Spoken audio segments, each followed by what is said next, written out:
Hey everyone, in today's video I'm going to show you how to check word count in Google Docs. Also, I will show you how you can enable this live preview, so it's going to automatically count when you type. So if I type, for example, hello, you can see that it counts. So how you can add this? You want to go to Tools and you have word count over here as a second option. You can either use this shortcut or you can click on it and it's going to show you your words count, your pages, characters, and characters excluding spaces.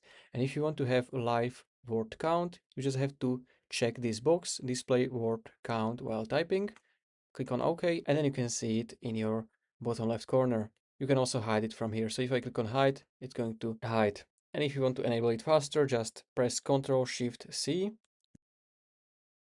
or if you are on Mac, Command instead Control, and then you can see it over here. So this is going to be all for this quick video. If you found this video helpful, consider subscribing for more tutorials like this one.